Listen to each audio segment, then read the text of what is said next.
A pintura facial sempre teve um papel marcante no mundo da luta livre, sendo parte essencial da apresentação de lendas como Sting, The World Warriors, o Legion of Doom, The Ultimate Warrior, The Great Muta e Goldust. E esses nomes tornaram a pintura algo icônico no visual dos seus personagens, e o mais interessante é que isso continua vivo com nomes da era moderna, como Asuka e Jeff Hardy, que mantêm essa tradição com muito estilo.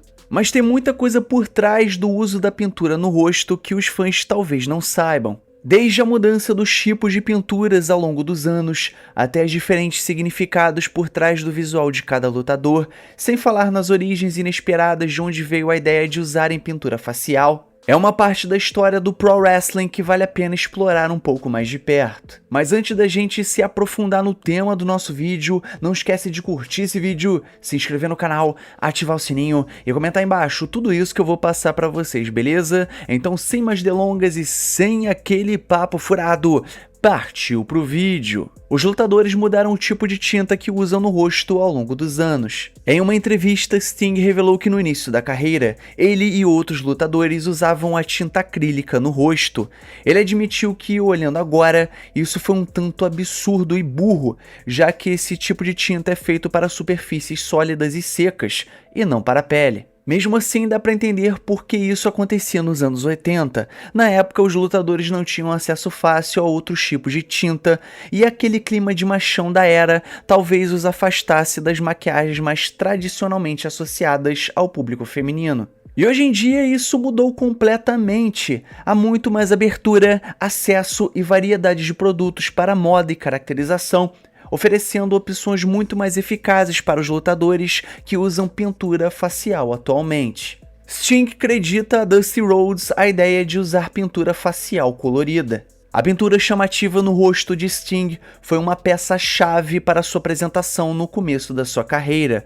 Hoje em dia é quase impossível imaginar Sting entrando no ringue sem ter o rosto pintado. Mas há fotos no início da sua trajetória em que ele aparece com pouca ou nenhuma pintura facial. Foi só quando ele chegou à WCW que ele adotou o visual icônico do Surfer Sting, o Sting surfista, sob a direção da lenda Dusty Rhodes. E em uma entrevista, Sting explicou que foi Dusty Rhodes que sugeriu o visual mais vibrante, tanto nas roupas quanto na pintura facial mais marcante. A ideia era de fazer com que Sting contrastasse com o estilo de Ric Flair, já que ele acabou sendo escalado para substituir Rick Morton no Rock and Roll Express, após Rick Morton se machucar no início de uma rivalidade contra o The Nature Boy Ric Flair. E não sabemos ao certo quem foi o primeiro lutador a usar pintura facial. Sem registros confiáveis ou imagens da época, fãs debatem quem foi o pioneiro da pintura facial na luta livre. Uma dúvida que sempre surge entre os fãs mais curiosos e historiadores do Pro Wrestling é: quem foi o primeiro lutador a usar pintura facial nos ringues? Ou melhor ainda, de onde surgiu essa ideia? Infelizmente, não existe uma resposta definitiva. Alguns historiadores dizem que o primeiro lutador que usou pintura facial era um lutador filipino chamado Rey Urbano, um lutador dos anos 50. Inclusive, esse foi o lutador que acabou inspirando The Great Kabuki, uma lenda da luta livre japonesa conhecido por cuspir névoa no ringue e também usar pintura facial. A pintura facial pode pesar bastante no bolso de alguns lutadores. E para quem não sabe, muitos lutadores são responsáveis por bancar os seus próprios acessórios, inclusive a tinta. Dusty Rhodes ocupa um lugar curioso na história da luta livre profissional por vários motivos, e um deles é ser um dos últimos grandes nomes a usar pintura facial como parte da sua identidade nos anos 90.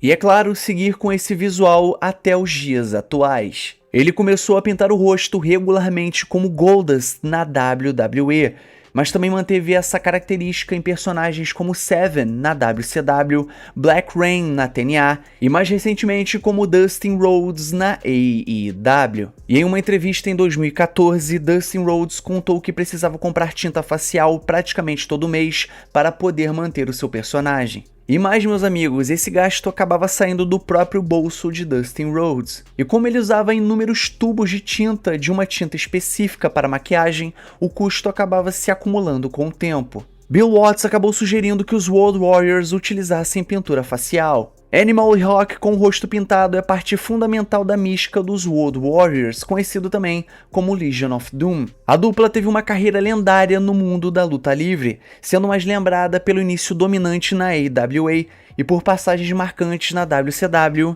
e WWE. E havia vários elementos icônicos no visual deles, desde a música da entrada até aquelas ombreiras com espinhos de futebol americano, os cortes de cabelo nada convencionais e os físicos impressionantes. Mas a pintura facial que usavam nos combates sempre foi uma das marcas mais fortes. E no livro dos World Warriors eles revelaram que a ideia original de pintar o rosto veio de Bill Watts durante uma fase um pouco lembrada da dupla na Mid-South Wrestling, território que era comandado por Bill Watts na época. A pintura facial de Sting mudou por sugestão de Scott Hall. Scott Hall tinha uma mente brilhante para o negócio da luta livre. Embora o visual de Surfer Sting tenha sido lendário, é inegável que a versão mais sombria do personagem, inspirada no filme O Corvo, se tornou ainda mais icônica, especialmente durante as Monday Night Wars, quando Sting foi um dos principais adversários da NWO na WCW. Sting, Scott Hall e Eric Bischoff já confirmaram em entrevistas diferentes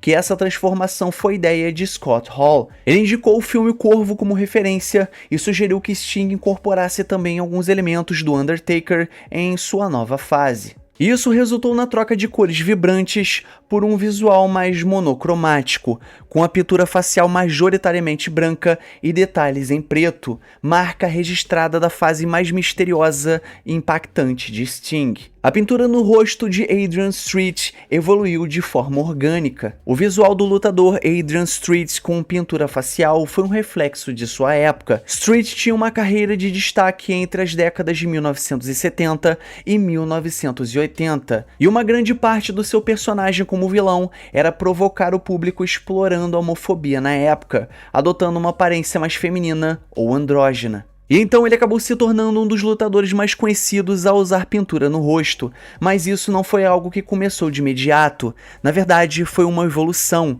Primeiro vieram o brilho e a maquiagem no visual, até que com o tempo ele adotou a pintura facial completa como parte da sua identidade no ringue. A aplicação de tinta no rosto pode levar mais ou menos 15 minutos para um lutador. Veteranos conseguem se pintar bem rápido. Ao longo dos anos, diferentes lutadores adotaram abordagens variadas para a pintura facial, mas algo curioso é que Sting revelou em uma entrevista que normalmente gastava apenas de 15 a 20 minutos aplicando a sua pintura antes das lutas. E esse tempo curto de preparação se deve a dois fatores. Primeiro, o fato de que Sting geralmente usava um design relativamente simples, e segundo, a enorme prática que ele acumulou ao longo da sua jornada na luta livre, já que foi ele mesmo quem fez a sua própria pintura por décadas. Agora, um lutador que tem uma pintura mais complexa, é claro que ia demorar muito mais. Jeff Hardy considera a pintura no rosto uma forma de expressão artística. Jeff Hardy é um caso curioso quando se fala de pintura facial na luta livre.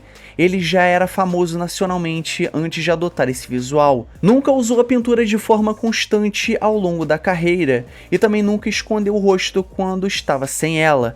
Ainda assim, Jeff Hardy passou boa parte da sua carreira entrando nos rings com o rosto pintado. E em uma entrevista, Jeff Hardy explicou que a pintura facial é, para ele, uma forma de expressão artística. Além de lutador, ele tem um histórico bem conhecido como artista visual e músico. E ele também revelou que pintar o rosto virou uma alternativa para expressar sua arte durante as viagens constantes, como se fosse a sua tela quando não tinha acesso a uma de verdade para criar as suas obras. E, infelizmente, a pintura facial acabou perdendo espaço conforme a luta livre foi ficando mais realista. E hoje em dia, poucos lutadores ainda usam pintura facial com frequência. Ainda existem nomes no cenário atual como Asuka e Darby Allin que mantêm essa tradição, mas é perceptível que na maioria dos casos, o uso da pintura hoje serve mais como uma homenagem a ícones do passado do que uma forma de expressar a personalidade ou o personagem do lutador. E não existe uma explicação definitiva para o motivo da pintura facial ter praticamente sumido da luta livre moderna, mas uma teoria bastante aceita é que, à medida que a luta livre foi se aproximando de uma apresentação mais realista, com uma cara de esporte legítimo, os elementos mais teatrais, como a pintura, passaram a ter menos espaço nos grandes palcos. Mas ainda assim, como tudo na luta livre profissional, nada impede que essa moda volte com tudo no futuro. Mas agora eu quero saber de vocês, galera, o que vocês acham de lutadores que usam tinta no rosto para os seus personagens? Você acha feio? Você acha legal? Você acha que realmente tem que ter mais disso na luta livre? Ou você não acha nada a ver? Não esquece de deixar o seu comentário aí embaixo. Então é isso, galera, chegamos aí no final do nosso vídeo, então não esquece de curtir esse vídeo, se inscrever no canal, ativar o sininho e comenta aí embaixo tudo isso que eu passei pra vocês, beleza? E o mais importante, é claro, somos Pro Wrestling. Valeu e fui...